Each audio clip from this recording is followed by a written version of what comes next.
Welcome to Beer Geek, where today we're finding out what the hell this is.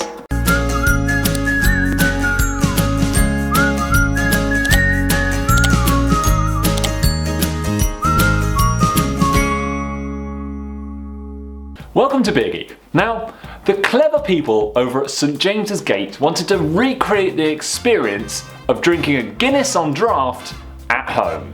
And in 1969 they developed a system of reproducing draft Guinness from a can by having an internal compartment from which gas would be released when you opened the can. It was developed under Project Acorn, or Advanced Cans of Rich Nectar, and it involved a false lid underneath the main lid which contained a pocket of gas. In the late 70s they ran into a couple of issues with this device, and so they concentrated more on recreating it for the bottles of Guinness. They created this external initiator which you had to apply to the bottle, and it was just really cumbersome and really stupid. In 1985 their plan was to introduce a capsule into the can, pressurize it during filling, and then it can release the pressure in a controlled manner when the can is reopened. This would provide the boost to initiate the Guinness and give you that creamy head that you get when you order Guinness on tap. However, this did mean forcing large quantities of beer through a very small hole, which would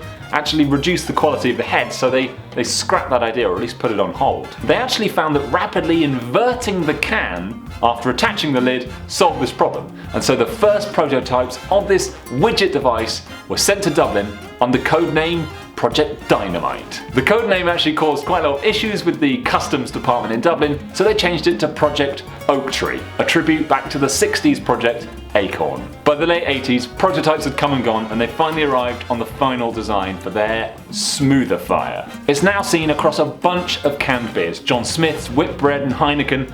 But how does it work? Some beers are pressurized in a can using liquid nitrogen, which expands in volume when the can is sealed. This expansion forces gas and beer through the tiny hole inside the widget.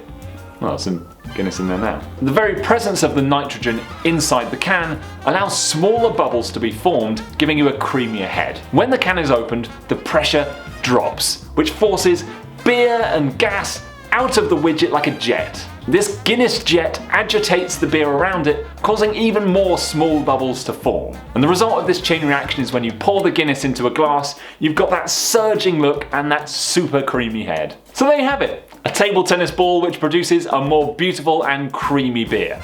Mighty oaks from little acorns grow. See you next time.